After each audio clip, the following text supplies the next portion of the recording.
Existem semelhanças entre a Umbanda e o Catimbó? Se sim, eu gostaria de exemplos, por favor. Existem semelhanças principalmente, até onde eu conheço, preciso estudar mais, pela questão da pagelança, pelo uso da fumaça e principalmente por uma entidade de muita luz chamada Zé Pilintra. Zé Pilintra que migra dos terreiros de Catimbó, de Jurema, para a Umbanda e vem trazer a sua luz.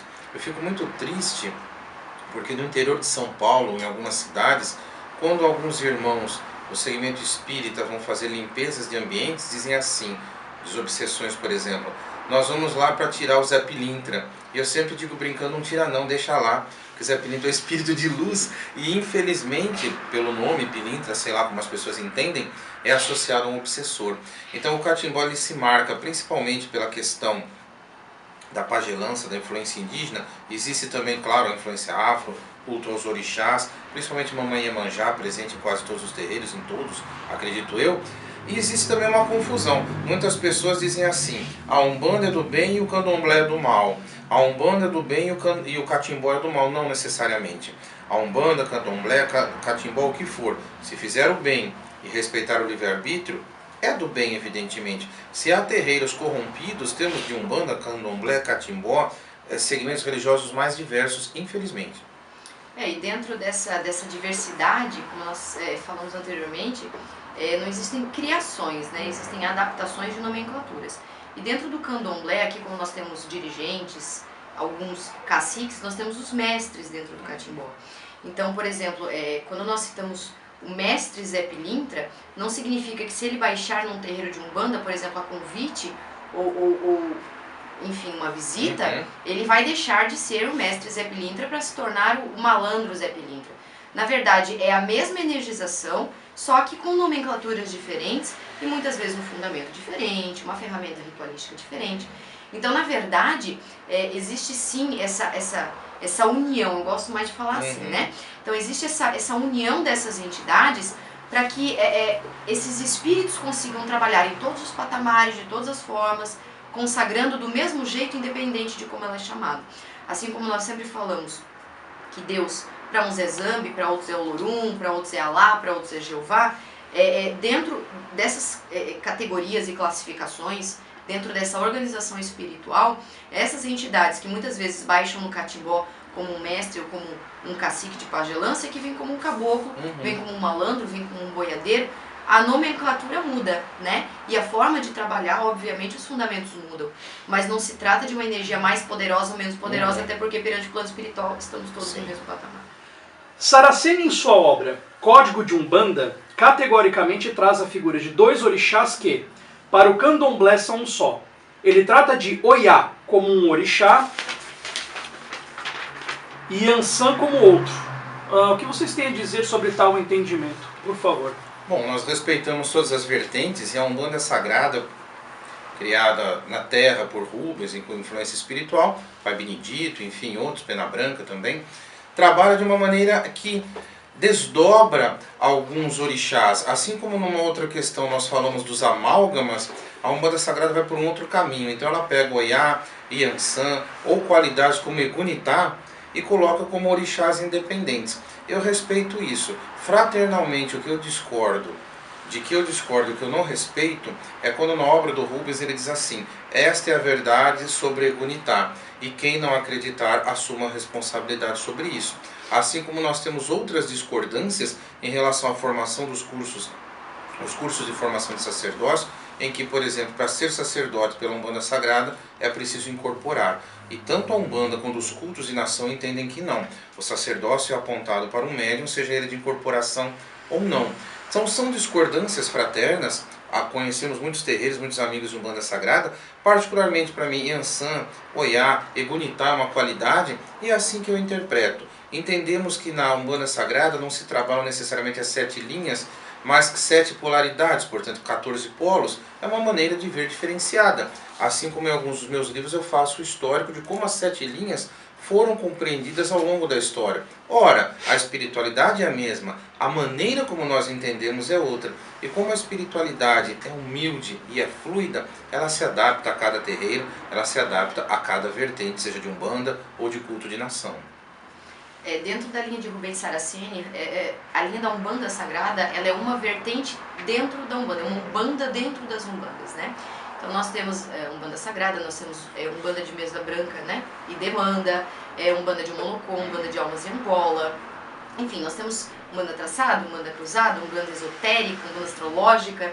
Então são muitas formas de interpretar diferente, mas na verdade os fundamentos obviamente mudam, mas o objetivo final não. Eu, como filha de Ansan, como filha de Oiá, e eu digo isso com toda a propriedade, eu vejo isso não como um divisor de águas, mas um olhar a mais, né? Obviamente, cada um tem que se expressar e seguir aquilo que a sua espiritualidade comanda, é assim que se forma um fundamento sem entrar dentro dos segredos. Cada um tira os seus fundamentos da oralidade e tudo aquilo que vai alicerçar um terreiro vem da sua própria espiritualidade, da sua própria particularidade. Por isso que não é dogmática, não é uma coisa para todo mundo. Como diz o pai Hermes, é muito complicado quando nós falamos que isso é uma verdade absoluta. Nós, enquanto Umbanda das Sete Linhas, uma casa de Umbanda Cruzada, e já aproveito para desmistificar um pouquinho, porque para alguns lugares Umbanda Cruzada é Umbanda Cruzada com Candomblé, e muitas pessoas chamam de Umbandomblé, sendo que Umbanda Cruzada de Candomblé e Umbandomblé não é a mesma coisa, né? Mas a Umbanda Cruzada, ela pode ser cruzada por dois motivos. Dois dirigentes espirituais com duas fundamentações diferentes comandando a mesma terreira, e um dirigente espiritual que se formou em uma linha de Umbanda e acabou fazendo a sua fundamentação final para tocar outra, que é o meu caso. Eu sou formada em Umbanda de Almas em Angola, era uma Umbanda de corte, sim, e isso deve ser respeitado, porque lá os animais eram tratados com todo respeito, né, desde o início, tinham a melhor comida, tinham o melhor tratamento, não sofriam para morrer, então as pessoas também que se indignam com corte, dizendo que não concordam, deviam visitar um terreiro e deviam visitar um abatedouro, porque se você ainda come churrasco vendo um abatedouro, você está tendo uma indignação seletiva, né? Então é muito complicado. E dentro dessa linha de Oiá e de Ansan, talvez dentro de uma compreensão assim mais abrangente, com o nosso irmão que já desencarnou, Rubens Saraceni, e hoje tem muitos, digamos assim, entrando na frente dessa religião que é tão bonita também e leva tantas pessoas à luz, eu vejo como Yansan de uma linha de Umbanda para aqueles que se formaram apenas na Umbanda, e a nomenclatura Oiá para aqueles que vieram de nação, mas encontraram o seu caminho dentro da Umbanda. Então talvez essa diferença faça toda a diferença, com perdão da redundância.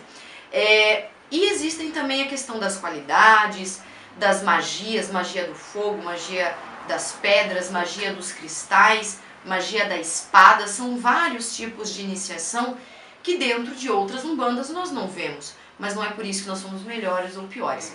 Dentro da questão do irmão ainda do irmão Rubens Saraceni, existe muita positividade, né, para tudo que ele fez, abriu muitos caminhos dentro das leituras. A única coisa que realmente eu não concordo, e não é porque eu não concordo que eu vou deixar de respeitar, tenho vários conhecidos e amigos da Umbanda Sagrada, é essa questão de a verdade absoluta, é assim porque eu estou colocando, que me foi passado assim. Eu enxergo isso como a sua verdade. Eu sempre coloquei isso quando eu lia os livros do Rubens, né? E ainda tenho muitos livros para ler. Mas pode ser verdade dele, mas eu tenho que filtrar. E a partir do momento colocado de uma forma assim, se eu filtrar e se eu não aceitar aquilo como uma verdade absoluta, eu estou indo contra a Umbanda. Como muitas pessoas que falam que não existe corte na Umbanda, existe sim. Você tem que parar de tentar ser preconceituoso e mexer na panela dos outros, cada um que mexe suas panelas, né? E por um outro lado, na questão ainda de Ansan, de Oiá, tem muitos que falam que vão trazer Santa Bárbara. Existem nomenclaturas e qualidades, como Egunitá, nós não enxergamos como um orixá em si, mas como uma derivação, como uma qualidade das Yansãs, nos métodos de trabalho. O que são as qualidades? São as fundamentações diferentes. Eu trabalho com uma Yansã Matamba, que dentro da Angola ela é uma inquice, né? E dentro de outras religiões isso me foi questionado. Mas como é que você traz um inquice para a Umbanda? Então eu não perdi a estribeira, obviamente, né? Porque é um irmão fraterno, enfim, todos são. Mas eu disse assim, tá, e quem é você na fila do pão? Para me dizer quem eu trago ou não dentro do meu terreiro. Quem tinha que me cruzar, quem tinha que me pembar, quem tinha que comprovar se era uma entidade ou não, já o fez. Então cuide do seu terreiro, meu irmão, e não do terreiro dos outros. Porque enquanto você está molhando com veneno o terreiro dos outros, a sua quartinha está secando e o seu orixá está morrendo de fome. E depois disso eu não tive mais problemas. Então nós temos Egunitá, nós temos Matamba, nós temos Igbalé, nós temos Funã, nós temos Odara, nós temos várias qualidades de Ançã. Enquanto outras também dentro de nações, e dentro de Angola, nós temos Bamburucema, nós temos Sinhavanju, e nem por isso ela deixa de ser uma Yansan, ou por conta da fundamentação de nação, porque eu não posso simplesmente, como eu entrei na Umbanda e deixei o Candomblé, eu não posso simplesmente enfiar toda a doutrinação e desenvolvimento mediúnico no bolso e começar do zero. Assim como um batismo é um batismo em qualquer lugar, nós temos sacramentos sólidos. Então quem foi, por exemplo, batizado numa igreja evangélica, ou batizado numa igreja católica, ele não precisa se batizar de novo, porque batismo é um só, nós estamos consagrando a mesma energização para os anjos de guarda. Então, da mesma forma que quem batiza aqui não tem necessariamente que batizar na igreja católica. Então, senão não tem motivo, ou você crê no que você está fazendo, ou você não acredita. Mas isso vai depender da tua verdade. Então, nós abrimos assim, olha, não precisa, não tem necessidade, mas se você quer fazer, faça. E nesses ensinamentos do nosso irmão Rubens Saraceni e de outras pessoas, acontece que não só no Código de Umbanda, mas em todos os livros dele coloca que essa é a verdade absoluta. E é isso que eu não concordo, porque senão nós seríamos dogmáticos. E é disso que a Umbanda não precisa, de dogmas. E eu gostaria de complementar o seguinte, nós temos um orixá chamado Ossanho, que alguns chamam de Ossanha, alguns interpretam como uma polaridade masculina e feminina. Nós temos a figura de Aroni, que alguns entendem como uma outra forma de Ossanho, ou então uma espécie de assessor de Ossanho, alguns chamam de escravo, eu acho isso horroroso. A mesma coisa acontece com Xangô e com Airá. Alguns entendem Airá como um orixá independente, outros entendem Airá como uma qualidade de Xangô. Eu sou filho de Xangô Airá e costumo dizer assim, quem sabe o que meu pai é para mim sou eu. E ele sabe melhor ainda o filho que eu sou para ele ou não. Então a experiência pessoal, ela é intransferível e sem dogmatismo algum e com muito amor. Mãe Carol e pai Dermes, obviamente, a questão do corte realmente é uma questão agora que falou, me veio à cabeça, é polêmica, né? Mas, obviamente, é uma questão que, como vocês mesmos colocaram, tem que ser respeitada. Ponto. Faz parte da visão religiosa e isso é uma coisa que deve ser respeitada. Mas eu tenho uma curiosidade.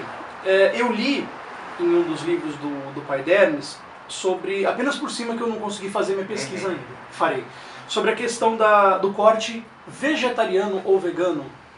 Eu gostaria que, se possível, vocês explicassem alguma coisa para nós, por favor, a respeito desse corte. Sim, eu vou falar de modo geral. Em primeiro lugar, respeita-se o corte, até pela qualidade como o animal é tratado, enfim, sem preconceito algum.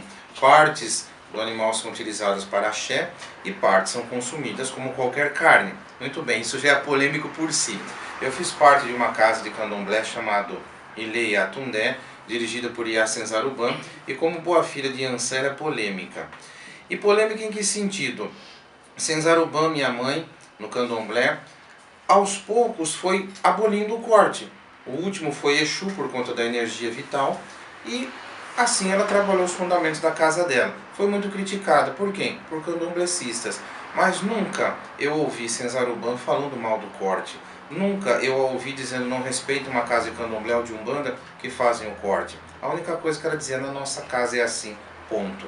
Então eu faço um paralelo, assim como na nossa casa temos fundamentos específicos, na casa de mãe Iá Senzaruban era a mesma situação.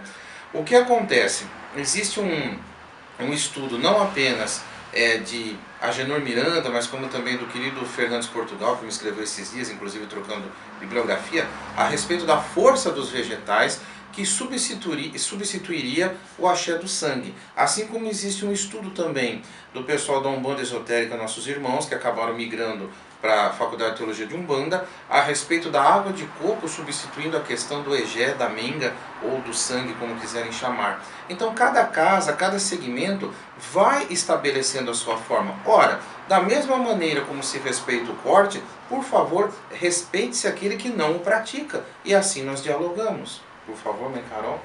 Bom, eu venho de uma casa de corte. Já começa polêmico o suficiente por aí. Até porque é muita confusão entre os próprios adeptos. Tanto quanto a figura de Exu é muito mais citada na igreja do que dentro dos terreiros, porque se tem medo. É uma forma meio que de manipular, né, as pessoas. Isso é triste, mas acontece. como em qualquer outra religião, né? Nem todo mundo está lá para o bem e para a luz. Eu venho de uma casa de corte, como o pai deles disse, que em muitos momentos era o único momento que a sociedade, a comunidade comia com qualidade. E algumas vezes era o único momento que a sociedade comia. Então, eu fico pensando assim, poxa, eu tenho pena do animal, ok. Então invada um abatedor, é a primeira coisa que eu falo. Porque lá eles são surrados, eles sofrem muito para morrer. E dentro de um terreiro, não.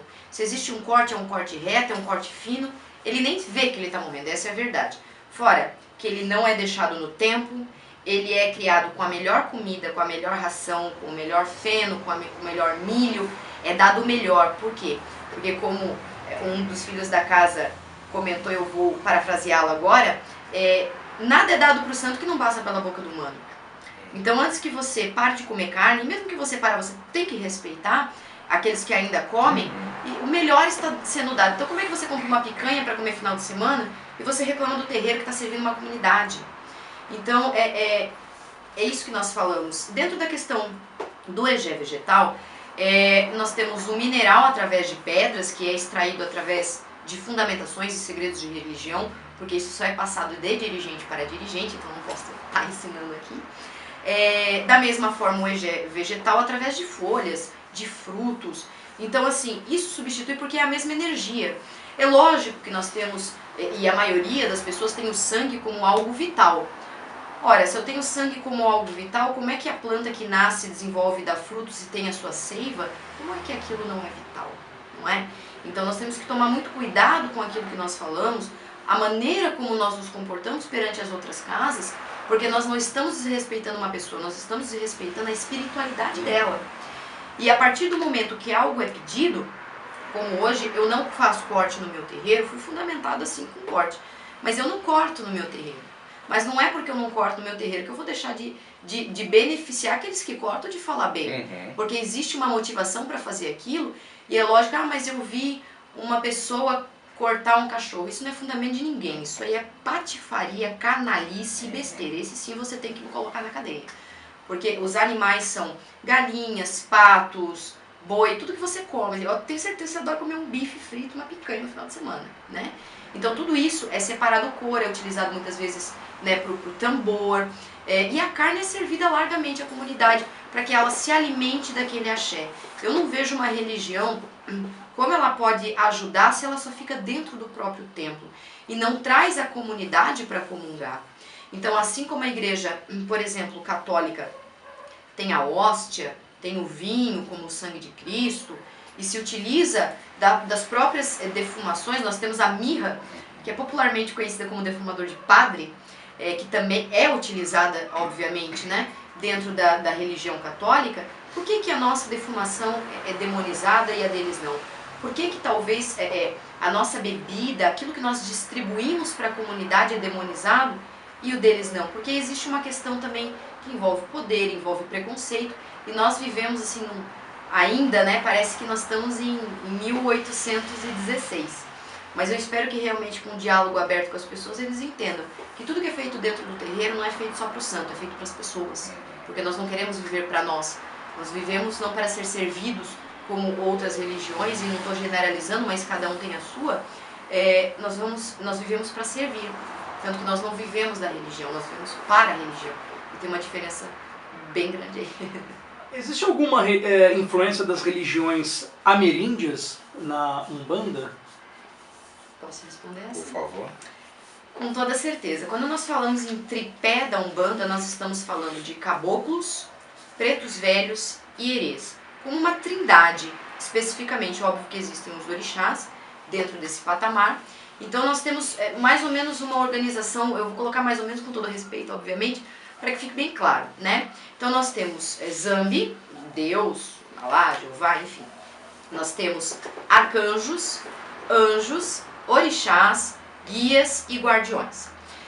Dentro desse tripé de fundamentação, nós temos os orixás, né? Que remonta, vamos colocar assim, e embeleza também a nossa amada Umbanda, os orixás africanos. Então nós temos o africanismo sendo envolvido nisso, juntamente com os pretos velhos, trazidos da África, que foram escravizados e deram seu suor e seu sangue para regar esse país. Não é verdade? Todos nós somos descendentes de escravos, vocês gostando ou não. Nós temos os herês, como as crianças de várias nacionalidades que desencarnaram em idade tenra, como nós falamos, numa inocência, numa situação extrema, né? Abuso, maltrato, abandono.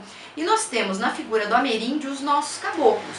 Nós temos tanto eles trazidos da Europa, alguns deles, como a gente vê esses índios americanos, né? Quanto os caboclos, sim, dessa terra, filhos desse chão, donos desse chão, porque aqui todos nós somos imigrantes. Aqueles que falam assim, ah, mas veio um monte de haitiano, agora... Não vai acontecer. Você é o primeiro a roubar essa terra, meu irmão. Então, você não tem muita moral para estar falando, não. Você tem que voltar e deixar para os índios, né? Então, dentro dessa figura dos ameríndios, nós temos os caboclos, com toda a sua sabedoria, e nós somos remontados dentro dessa área específica da Umbanda como grandes aldeias, onde existe sim um cacique, é feita a pagelança através de curas, existem as danças dentro das religiões de matriz africana, que são danças para cura, são danças de libertação, são danças fraternas, que remontam muitas vezes essas tribos, sejam elas Tupi-Guarani, enfim. E essas danças, elas trazem toda a ancestralidade dessa terra. E é isso que dá esse poder, digamos assim, não para nós, mas para essa corrente mediúnica na qual nós nos formamos. Nessa questão dos ameríndios ainda, nós temos a questão da escravização dos índios, né? E isso é muito complicado porque existem alguns escritores, existe uma escritora, enfim, que ela diz que ela apoia, e eu não compreendo como uma pessoa de religião possa apoiar a escravização do índio, porque ela concorda que deveria ter sido sim escravizado, que isso foi muito benéfico para o país. Desde quando o sangue de uma pessoa é benéfico para alguém? Na verdade é benéfico enquanto não for seu, né? Porque é sempre assim. Então a questão da escravização dos índios, a questão de serem roubadas essas terras, e hoje eles virem para dar esse axé, tanto quanto os pretos velhos, e dizer, olha meu irmão, antes isso acontece muito dentro da nossa religião, em certos ensinamentos, você me matou enquanto eu era índio. E hoje eu venho nesse cavalo para protegê-lo e para nós trocarmos essa informação, para que ele compreenda também o mal que já foi feito e eu consiga perdoá-lo. Porque sempre num contrapeso, algo foi feito de ruim e essa pessoa revidou a vingança. A vingança não é um bom caminho para ninguém. E a espiritualidade está aí para nos provar isso. Então, desse grande tripé, que são os caboclos, inclusive o que deu o brado para a nossa amada Umbanda, para iniciar essa jornada tão bonita, e nós estamos engateando, vamos fazer 108 agora, né, anos de Umbanda, foi o caboclo das 7 encruzilhadas, né? A princípio nasceu em outras terras, ele era estrangeiro, são várias reencarnações, e depois nasceu como um caboclo brasileiro. E nisso ele tem assim, emancipado, né, a nossa espiritualidade desde então, não que outras religiões não façam isso, né, vai cada um do seu, mas a importância da influência dos ameríndios, vindas de todas as partes, digamos que é a base do tripé mais forte dentro da nossa religião, porque todas as casas que têm uma fundamentação também são fundamentadas para os caboclos, têm os seus assentamentos e com toda essa ancestralidade, através de Oxóssi, que é o rei das matas, através de Ossan e Ossanha, energia masculina e feminina, através da defumação que é feita com as ervas, que todo mundo, né, aqueles que já ouviram, conhecem, defuma com as ervas da Jurema, seja todo um caminho, não tem como se dar continuidade a ele sem Oxóssi, sem a cura, sem a mentalidade de comunidade. Então, se eu me importo com a minha aldeia, eu não posso me importar só comigo, eu tenho que me importar por meus irmãos. Então tem aquele que vai cozinhar, que pode ser também aquele que vai limpar, e aquele que vai pescar, e tem os guerreiros que vão proteger, mas uns protegem aos outros. E eu acho que esse é o ensinamento mais forte, porque é o ensinamento de Oxóssi de fartura. Mas não é fartura só de alimento, porque ele não quer que casse a modo que falte para outras pessoas. Você tem que pegar aquilo que você precisa utilizar, né? Mas é a fartura de fé e a fartura de amor e caridade ao próximo. É muito emocionante de pensar na força dos caboclos, seus 7 encruzilhadas que vem abrindo oficialmente a Umbanda, não que os caboclos não incorporassem antes, não aconselhassem, enfim. É uma gratidão muito grande mesmo. tenho a oportunidade e a honra de trabalhar com o seu Jiboia, na verdade o seu Jiboia que trabalha comigo, né, por intermédio. Sou muito grato ao seu Pena Branca, seu Cobra Coral, tantos caboclos, seu Tupinambá, meu padrinho em tantas ocasiões, esse caboclo com vários médiums, caboclos individuais indiferentes, mas tupinambás, né, digamos assim, como Penas Brancas, enfim. Eu sou muito grato de forma especial ao seu Sete Flechas, pela ancestralidade, pela questão da minha infância, o histórico que ele tem na minha vida, dentro dos fundamentos de Umbanda. É um ponto que o seu Sete Flechas diz assim: ele atirou, ele atirou, ele atirou e ninguém viu. Seu Sete Flechas, quem sabe onde a flecha caiu. E é muito bonito quando a gente sabe pelo menos um pouquinho desse percurso da flecha do seu Sete Flechas. Ele atira bem, eu sou míope, alguma coisa eu vou enxergando dentro do que ele atira. Sendo uma entidade, para que a utilização de alguns instrumentos como o fumo, por exemplo? Pergunto, pois até onde pesquisamos, o fumo é uma folha típica da América e não tem nenhuma conexão, pelo menos até onde a gente saiba, com as religiões praticadas na África, especialmente com as que vieram da África. O que vocês poderiam comentar para nós a respeito disso? Por favor. Posso começar? Bom, dentro da questão dos fumos, não se fuma, e eu já incluo a bebida, não se fuma e não se bebe a revelia. Começa por aí. Dentro dessa energização da fumaça existe a defumação. Quando nós falamos da influência também dos ameríndios, nós estamos falando de rituais de cura, de pagelança, utilizando sim cachimbos e defumações. Tanto quanto os negros que vieram da África se utilizavam de cachimbos e defumações para saudar, uma forma de homenagear e espantar maus espíritos. Então quando nós utilizamos do charuto, do cigarro, do fumo de corda, enfim, de todos os elementos do fumo, não são só as ervas em si que estão sendo utilizadas, mas a emanação da fumaça através de uma entidade que está em terra. Vale lembrar que assim, mas cigarro é prejudicial, charuto em excesso é prejudicial, então é por isso que eu já vou abrindo o coração e já vou falando também depois da questão das bebidas, que é assim, entidades, seja um caboclo, seja um preto velho, seja um exu, seja uma pombogira, seja um baiano, boiadeiro, ogum, desculpe, eles não tragam essa fumaça. Eles apenas colocam, sugam essa fumaça com a boca e soltam. Para quê? Para que não haja contaminação do aparelho. A ideia desse método é o quê? É o reequilíbrio energético. Por exemplo, quando vem um preto velho, quando vem um caboclo em terra, eles fazem muito esse movimento aqui, eles estalam o dedo. Isso é o reequilíbrio dos chakras. Isso significa que eles estão reequilibrando os chakras, inclusive do próprio médium. A partir do momento que eles atiram flechas, muitas movimentações de atirar flechas para os cantos, e inclusive também cruzar, benzer, fazer o sinal da cruz, é para energizar e descarregar o ambiente. Então é para isso que eles se utilizam do fumo, não é porque eles gostam de fumar, que eles estão se acabando de fumar. E a limpeza energética com a bebida alcoólica é o álcool em si. Mas eu conheço um exu, uma pombogira que bebe até cair. Se caiu, não é porque não estava incorporado. Eles não vão prejudicar. Então, a partir do momento que houve o desacoplamento, pode acontecer da pessoa não estar incorporada, ou nas exceções, porque para tudo tem exceção, o aprendizado do médium, porque essa entidade pode não estar doutrinada, pode ser influência do médium, porque existem vários graus de mediunidade, inconsciente, semiconsciente e consciente. Então pode ser que nesse desenvolvimento e nessa doutrina ele não está preparado. Então é meio que o choque, você não pode fazer isso porque eu não vou levar. Eu não tenho como retirar tudo porque eu não estou completamente desenvolvido. Então eu não vou conseguir retirar todo o álcool, que é a asepsia do próprio corpo do médium e também da assistência. Assim também funciona com elementos ritualísticos, sejam com espadas, não é para assustar ninguém, com facões, como tem, eu trabalho com uma baiana que é Maria Bonita. E ela tem um facão bem grande aqui no fundo do congá. Não é que ela vai machucar alguém, mas é o corte, de miasmas astrais. O laço do boiadeiro é para pegar energizações, porque existem classificações das energias deletérias umbralinas. Então nós temos Egum, Quiumba, vampiros e obsessores. E ainda existem subclassificações disso, a gente não vai entrar porque senão vai se estender muito. Mas a questão do fumo em si é para que, ao mesmo tempo que ele energize e dê um passe, ele tire toda a energização negativa que está no ambiente. E isso é feito através da fumaça, do charuto, seja do cigarro, através da bebida, como uma asepsia energética.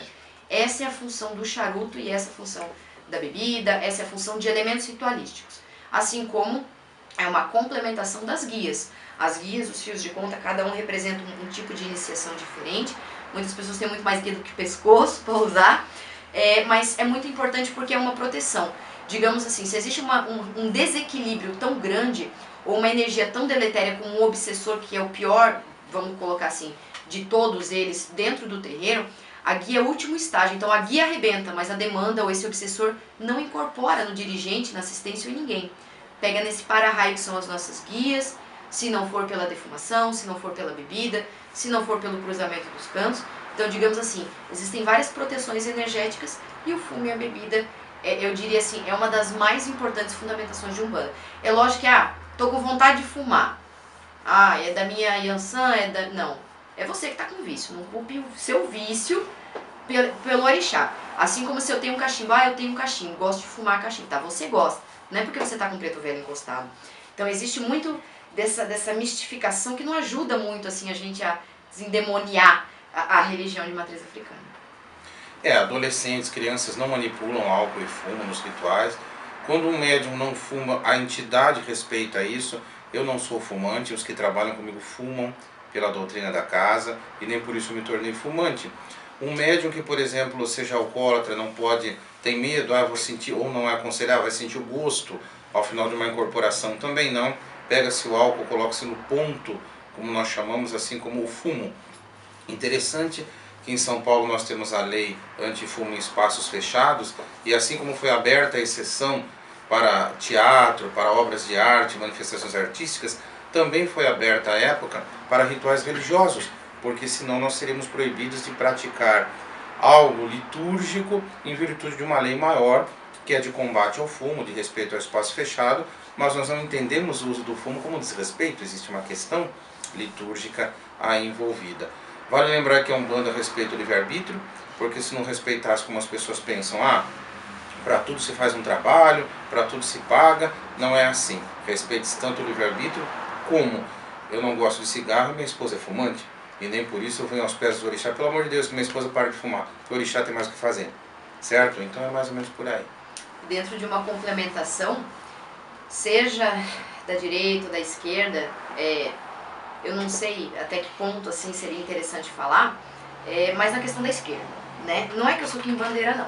E mesmo que eu fosse, eu gosto das minhas entidades esquerdas. Eu não tenho nada contra o Tranca-Rua, eu não tenho nada contra a Dona Maria Padilha. Pelo contrário. Inclusive, assim, eu acho que eles são muito mais amados pelos nossos irmãos de outras religiões, às vezes, do que conversado entre os próprios praticantes, né? Parece que existe essa dificuldade de se desprender de algumas coisas. Então, assim, começa pela cor, pela utilização do próprio fumo, da própria bebida. Exu e Pombogira não fazem amarração, Exu e Pombogira não trabalham para o mal.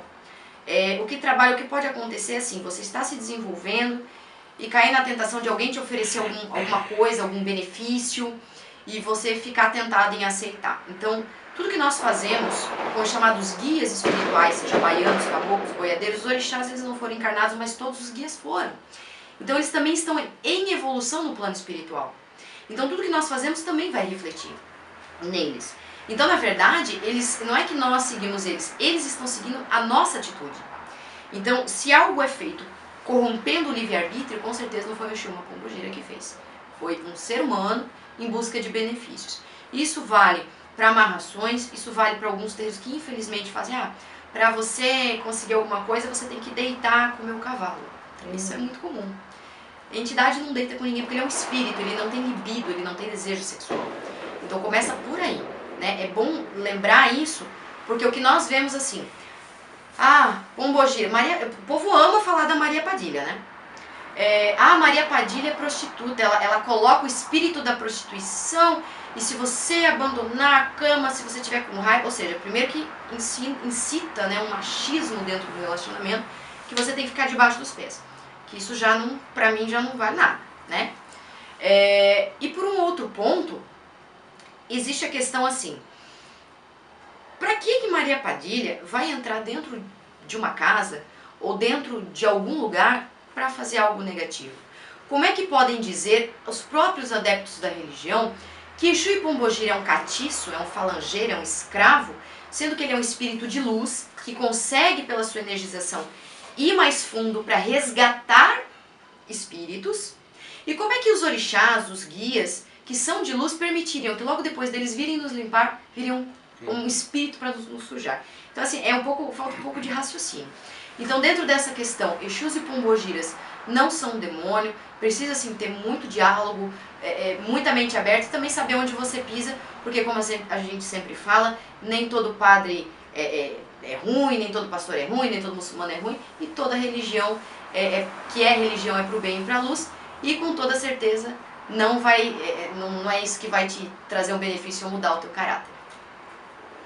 Mãe Carol, pai Dermes, muito obrigado por ceder do seu conhecimento, da experiência que vocês têm, do seu espaço, principalmente também, para nós que somos alunos da PUC de São Paulo, que queremos abrir mais os nossos olhos, não só os nossos olhos, mas os olhos de outras pessoas, a respeito dessa questão das religiões de matriz africana, que tem que ter o respeito, elas devem ser respeitadas.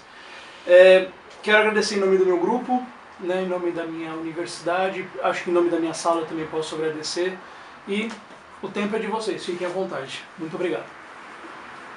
Primeira dama. Bom, gostaria de agradecer pela oportunidade de falar um pouco. É claro que nós falamos com propriedade enquanto religiosos. Existe uma frase, mais uma vez parafraseando o pai Dermes, levando ao mundo inteiro a bandeira de Oxalá, mas a bandeira é muito, muito grande para que cada um queira carregar sozinho. E é uma oportunidade de diálogo. Isso é o mais importante. Quem realmente quer fazer alguma coisa, quer modificar, é preciso dialogar, é preciso ter atitudes para que isso aconteça. Não apenas atacar a religião do irmão, até porque quando eu ataco a religião do outro, eu deixo de praticar a minha.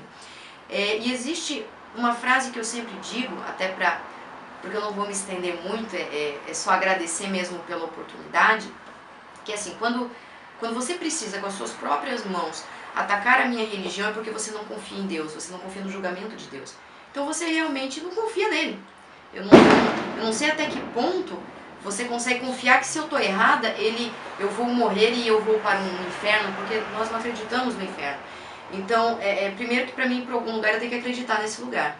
Então já começa por aí a destoar muita coisa. Não acredito em uma repartição depois da morte, nós já temos muitas diferenças em vida. E exame não faria isso conosco dentro da nossa crença depois de morto. Então, todo mundo vai exatamente para o mesmo lugar, você gostando ou não. Dentro da minha crença, dentro da minha verdade, obviamente. E todos terão uma chance de se regenerar. Então, nós, enquanto seres humanos, eu acho que a base, né, o cerne da religião, está nesses códigos que nós dizemos códigos de Umbanda, códigos morais. Mas não morais para você só fazer aqui dentro e chegar ali fora você falar mal do seu irmão. Não falar que Deus te ama, que você é o porta-voz de Deus e maltratar alguém na rua. Dizer que como é ruim a fome na África e você ignora uma criança passando no meio da rua. Então, a religião de Umbanda, para mim, pelo menos, é isso.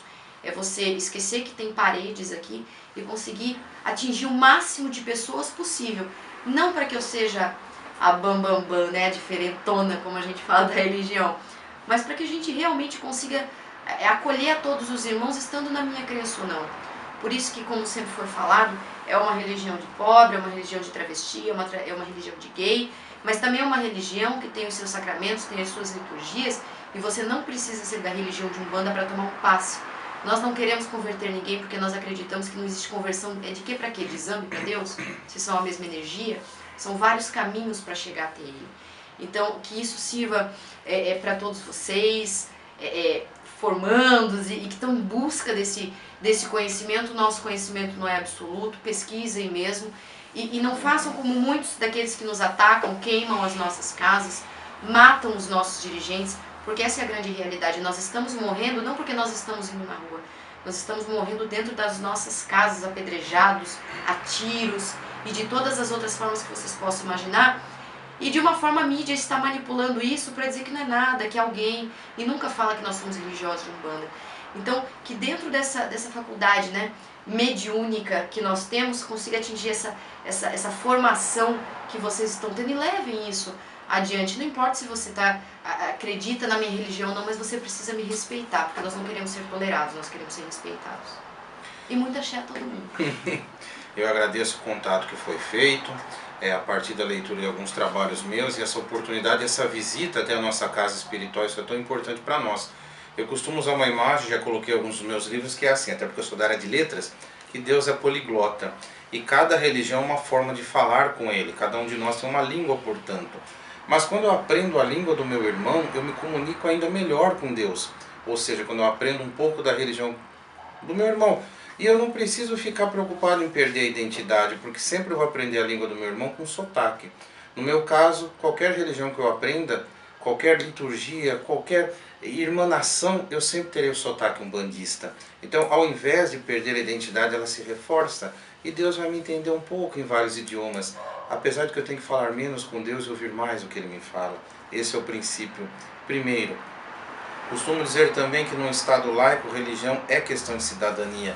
E é por isso que nós defendemos o Estado laico, o diálogo interreligioso, também o ecumenismo entre as religiões afro-brasileiras. São conceitos diferentes e não precisam ser negados, podem ser acrescentados. Estado laico, diálogo interreligioso e ecumenismo. Isso é muito importante. Entendemos a Umbanda pé no chão, como chamamos, uma Umbanda que não cobra, uma Umbanda que é serviço mediúnico e atendimento gratuitos, caritativos, com estudos, com reflexões. Uma Umbanda na qual você não entrega o livre-arbítrio, o seu poder de decisão, pelo contrário, você aprende a ser responsável por você, pela sua vida, pelos seus caminhos. Orixá ampara, Orixá nos pega pela mão, Orixá por vezes até nos carrega um pouquinho no colo em alguma parte, mas ele não caminha por nós, ele nos ensina a caminhar. E eu desejo a todos muito axé, muita paz, e que Pai Xangô, meu orixá de cabeça, dê sempre a cada um de vocês a palavra justa e precisa, a justiça, mas sempre com compaixão, e que minha mãe Oxum adoce a todos, principalmente naqueles momentos em que nós estamos mais amargos, como entrega de TCC, como fim de semestre, como época de pagar mensalidade, está tudo muito duro, que a gente não perca a paciência, pelo contrário, que a gente veja no amargor a lição doce que vem depois. Sejam todos convidados a vir aqui a Blumenau, tenda de Umbanda em Ançamatamba, Caboclo Jiboia, dirigente Mãe Carol, dirigente Pai Dermes. Estamos ao lado da Vila Germânica, como sempre dizemos para os amigos, venham, participem de uma gira, tome um passe, depois tome um chopp também em Blumenau, conheça, participe, porque a vida é celebração. A Umbanda é uma religião em que a gente canta, a gente dança, a gente bate palmas e a gente se senta e come junto com os orixás, como um filho em qualquer família. Não há nada mais saboroso do que você receber na boca um pedaço de alimento que seu pai e sua mãe tirou do próprio prato e lhe deu. Muito axé a todos e o nosso saravá.